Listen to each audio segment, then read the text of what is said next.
Hello everyone, finally state का जो है नोटिफिकेशन जारी कर दिया गया है। आज है आप लोगों, अब सितंबर में ही बोला गया था कि भाई सितंबर में आप लोग का स्टेट का नोटिफिकेशन आएगा, फॉर्म फिलअप होगा और आप लोग को एग्जामिनेशन का भी डेट दे दिया गया है।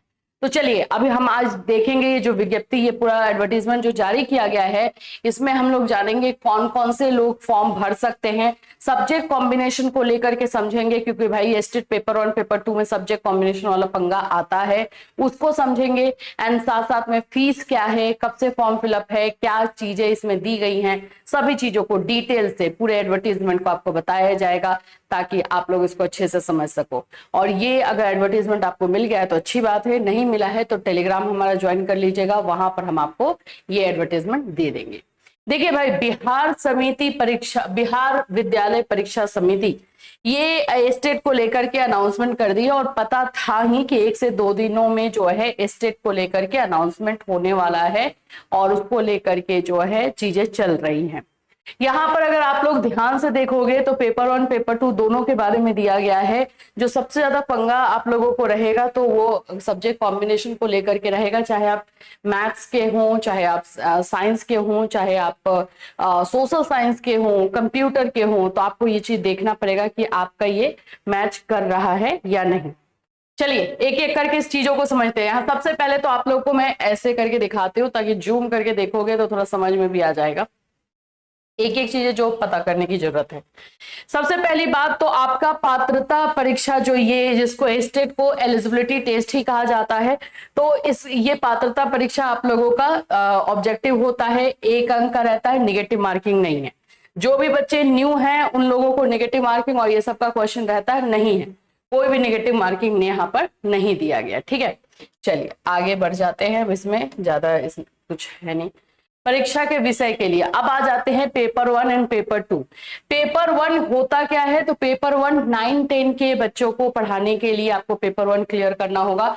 अगर आप 9-10 का फॉर्म भरेंगे तो आपके पास स्टेट पेपर 1 होना चाहिए। ये आप बिहार के बच्चे भी फॉर्म भर सकते हैं, बिहार के बाहर के बच्चे भी फॉर्म भर सकते हैं, कोई इशू नहीं है। बस 9-10 का टीचर बनना है तो भाई स्टेट पेपर 1 आपका क्लियर होना चाहिए। इसमें आपके सारे सब्जेक्ट है, हिंदी उर्दू, ये सारे भाषा को लेकर के है। और फिर उसके बाद से यहाँ पर आपको इंग्लिश, गणित, विज्ञान, सामाजिक विज्ञान, ये सब दिखेगा।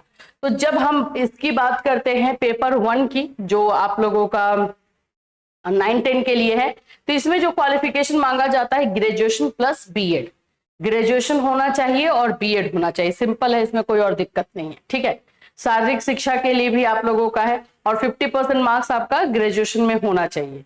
ठीक है, संगीत हो गया, ललित कला, नृत्य हो गया। अब मेन हमारा जो आ जाता है ना, सब्जेक्ट कॉम्बिनेशन वाला पंगा आता है, उसको हमें देखना है। आइए सब्जेक्ट कॉम्बिनेशन को लेकर के मैं बता दूं भाई, क्योंकि ये इसको लेकर के ना स्टेट आने से पहले से ही बहुत सारे बच्चे क्वेश्चन कर रहे थे। अब आते हैं सब्जेक्ट कॉम्बिनेशन, यहां पर है, देखो।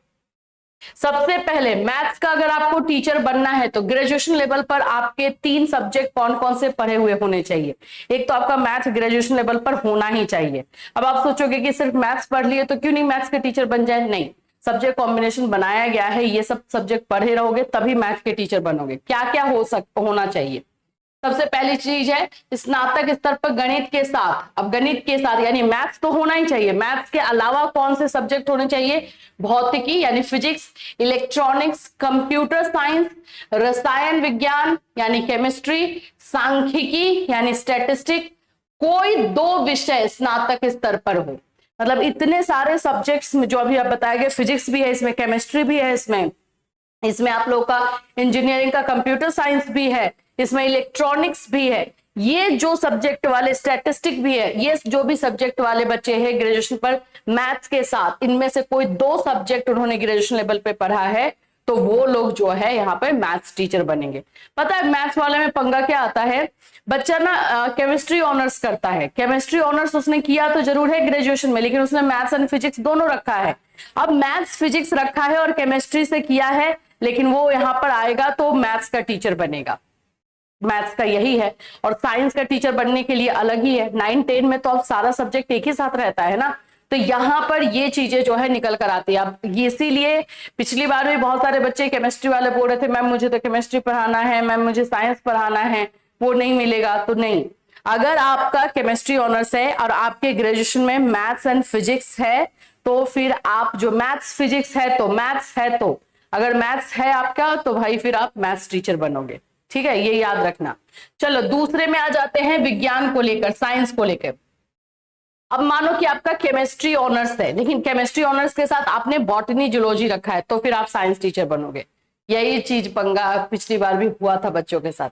केमिस्ट्री ऑनर्स है और उसके साथ मैथ्स रखा है तो मैथ के टीचर बन गए, केमिस्ट्री ऑनर्स है और उसके साथ बॉटनी जूलॉजी रखा है तो फिर साइंस के टीचर बने। ठीक, देख लीजिए विज्ञान को, स्नातक स्तर पर जंतु विज्ञान, प्राणी विज्ञान जिसको हम बोलते हैं, वनस्पति विज्ञान यानी रसायन शास्त्र, केमिस्ट्री में पठित हो अथवा इंजीनियरिंग से स्नातक जिसमें विज्ञान की विशेषज्ञता हो, इसके अंतर्गत उपयुक्त विषयों के अलावा बायोटेक्नोलॉजी, माइक्रोबायोलॉजी को भी सम्मिलित किया गया है, तो ये सभी लोग जो है साइंस के टीचर बनेंगे। सोशल साइंस में जो सबसे ज्यादा पंगा होता है, चलो आओ देख लेते हैं। स्नातक स्तर पर यानी ग्रेजुएशन लेवल पर आपको इतिहास, हिस्ट्री, भूगोल, ज्योग्राफी, इकोनॉमिक्स एंड राजनीति शास्त्र, इन 4 ही सब्जेक्ट का होता है। अब कल ही एक बच्चे ने कॉल किया, बोला कि मैम मेरा तो साइकोलॉजी है, तो मैंने बोला कि भाई साइकोलॉजी के साथ history, geography, economics, political science में से कोई 2 सब्जेक्ट है, तो नहीं मैम नहीं है। तो फिर कैसे बनोगे बाबू, यही तो कॉम्बिनेशन का खेल है और सबसे ज्यादा सोशल साइंस वाले बच्चे ही इसमें मरते हैं। ठीक है, राजनीति शास्त्र में किसी 2 विषय में उत्तीर्ण हो जिसमें अनिवार्य रूप से एक विषय इतिहास या भूगोल हो। अच्छा, इसमें एक और पंगा भी करता है, हिस्ट्री एंड, आप हिस्ट्री और ज्योग्राफी में से कोई एक सब्जेक्ट होना ही चाहिए कंपलसरी तौर पर। हिस्ट्री ज्योग्राफी में से कोई एक सब्जेक्ट होना ही चाहिए। अब इसके अलावा आप इकोनॉमिक्स ले लो, आप पॉलिटिकल साइंस ले लो, कोई भी ले लो, उससे कोई इश्यू नहीं है, लेकिन बाबू हिस्ट्री और ज्योग्राफी में से कोई एक होना चाहिए। ठीक है, प्राचीन इतिहास विषय को इतिहास विषय के समकक्ष माना गया है, ये भी आया था। एंशिएंट हिस्ट्री को भी हिस्ट्री में अब ले लिया गया है, तो कोई दिक्कत इसमें नहीं होने वाली है। भाषा, यहां पर ना ये भी क्वेश्चन मेरे पास बहुत सारे आए हुए थे साइंस, इसको भाषा को लेकर। चलो देख लो, यहाँ पे बोला जा रहा है कि भाषा से संबंधित विषय, यानी कि जैसे आप हिंदी के हो, आप इंग्लिश के लिए फॉर्म भर रहे हो, उर्दू के लिए, संस्कृत के लिए, भोजपुरी के लिए, मैथिली के लिए, किसी भी सब्जेक्ट के लिए फॉर्म भर रहे हो, तो आपका जो है वो ग्रेजुएशन लेवल पर ऑनर्स या फिर आप लोगों का सब्सिडरी सब्जेक्ट होना चाहिए के रूप में पठित होना चाहिए, तो इसमें कोई दिक्कत नहीं है। अभी मुझे 3-4 दिन पहले एक बच्चे ने कॉल किया, उन्होंने बोला कि मैम मेरा ग्रेजुएशन में हिंदी है तो क्या मैं फॉर्म भर दूं, तो यस, अभी आपके लिए आंसर है यस। आपने कॉल किया था मुझे तो आप समझ गए होंगे कि मैंने आपको आपके लिए बोला भी था कि जब आएगा तो मैं आपको बता दूंगी। तो यस, स्टेट का फॉर्म आप भर सकते हो। बाकी एनसीटी से मान्य होना चाहिए, जहां भी से भी आप बीएड करो, आप ग्रेजुएशन करो, ये सब तो मान्य होना चाहिए। ये हो गया पेपर 1 की बात। अब आते हैं पेपर 2 की बात। पेपर 2 11-12 का अगर आपको टीचर बनना है, पीजीटी टीचर बनना है, तो आपको पेपर 2 क्लियर करना जरूरी होगा। तो इसका फंडा एकदम क्लियर है। इसका फंडा में आता है कि भाई मास्टर होना चाहिए और बीएड होना चाहिए। अगर आपने मास्टर डिग्री रखी है और बीएड रखा है तो आप ये फॉर्म डाल सकते हो। 50% अंकों के साथ किसी मान्यता प्राप्त विद्यालय से स्नातकोत्तर और बीएड की डिग्री। ठीक है, इसका भी सब्जेक्ट कॉम्बिनेशन देख ले, इतने सारे सब्जेक्ट है इसमें, तो हर एक सब्जेक्ट अलग अलग हो जाता है। राजनीति शास्त्र, पॉलिटिकल साइंस अलग हो गया, सोशियोलॉजी अलग हो गया। जो भी सोशियोलॉजी, साइकोलॉजी वाले बच्चे हैं यहाँ पर फॉर्म भरेंगे, साइकोलॉजी वाले बच्चे मनोविज्ञान, होम साइंस वाले बच्चे यहाँ फॉर्म भरेंगे, तो ये सब इन लोगों के लिए है। होम साइंस वाले बच्चे 9-10 में फॉर्म नहीं भर पा रहे हैं, आप भी देख लो। चलिए आ जाते हैं वाणिज्य यानी कि कॉमर्स का हो गया। कंप्यूटर साइंस में बीएड नहीं दिया है। ठीक है, बीएड को लेकर के है, कंप्यूटर विज्ञान विषय के अभ्यर्थियों के लिए बीएड की योग्यता अनिवार्य नहीं है। अगर किए हो तो अच्छी बात है, नहीं किए तो कोई। एग्रीकल्चर का देख लेते हैं। 50% अंकों के साथ निम्न विषय समूह में मान्यता प्राप्त विश्वविद्यालय संस्थान से कृषि उद्यान में स्नातक, यानी कि आप लोगों का जो है ग्रेजुएशन होना चाहिए, प्लांट ब्रीडिंग में होना, जेनेटिक्स, ये सभी में आप लोगों का रहना चाहिए। मान्यता प्राप्त संस्था के संदर्भ में किसी प्रकार का विवाद उत्पन्न होने पर प्रशासनिक विभाग का निर्णय अंतिम होगा। चलिए, स्नातकोत्तर मांगा है संगीत के लिए। अब इसका भी सब्जेक्ट कॉम्बिनेशन देख लेते हैं। जो हमारा पीजी लेवल पर उतना ज्यादा प्रॉब्लम नहीं होता है, लेकिन ठीक है। फिजिक्स, आप लोगों का फिजिक्स के अगर टीचर बनना है तो physics, electronics, applied physical, nuclear physics, ये अगर है तो आप फॉर्म भर सकते हो। केमिस्ट्री में केमिस्ट्री, बायो केमिस्ट्री है तो फॉर्म भर सकते हो, इकोनॉमिक्स में इकोनॉमिक्स है, कॉमर्स का मास्टर डिग्री इन कॉमर्स है तो होगा। यहाँ पर इकोनॉमिक्स वाले बच्चे अप्लाई नहीं कर पाते हैं। अगर आपने एमकॉम यानी master in commerce business economics से किया है तो फिर आप फॉर्म नहीं भर पाओगे कॉमर्स में। बॉटनी एंड जूलॉजी वाले, botany zoology, life science, bio science, genetics, microbiology, biotechnology, molecular biology, plant physiology, ये सब का फॉर्म भरेंगे। और मैथ्स का तो मैथ्स को लेकर के है, तो यहाँ पर कोई प्रॉब्लम नहीं है। सब्जेक्ट कॉम्बिनेशन समझना बहुत जरूरी है, नहीं तो फिर फंसोगे। चलिए अब आ जाते हैं बाकी सारी चीजें। फीस तो भाई इसका हाई रख दिया गया है, एकदम अच्छे से फीस रखा गया। एज देख लो, एज क्राइटेरिया को लेकर के बहुत सारे क्वेश्चन ये भी आए हुए थे। जो जनरल कैटेगरी के मेल है उनके लिए 37 इयर्स है, जो जनरल कैटेगरी के फीमेल है 40 इयर्स है। फिर उसके बाद से आप लोगों का कैटेगरी वाइज 40 साल 42 इयर्स SC ST वाले बच्चे फॉर्म डाल सकते हैं। तो एज भी आप लोगों को अपना देख लेना है। उम्र सीमा में छूट, चलिए उम्र सीमा में छूट का देखो। माध्यमिक शिक्षा पात्रता परीक्षा 2025 में सम्मिलित होने वाले अभ्यर्थियों को दिनांक 1/8/2025 से न्यूनतम ये काउंट होगा। तो ये आप लोगों का जो है एज को लेकर हो गया। एग्जामिनेशन आपको पता ही है 100 नंबर, टोटल 150 नंबर का एग्जाम होता है। 100 नंबर आपके सब्जेक्ट से क्वेश्चन होते हैं, 50 नंबर आपको टीचिंग मेथड और इन सभी चीजों से जो है क्वेश्चन रहता है। ठीक है, तो ये सारी चीजें हैं। अब हम और कुछ तो नहीं बचा। फीस को देख ले, कट ऑफ 50% मार्क्स चाहिए होगा सामान्य जनरल कैटेगरी को, पिछड़ा वर्ग 45.5, अत्यंत पिछड़ा वर्ग इस तरह से 40% है।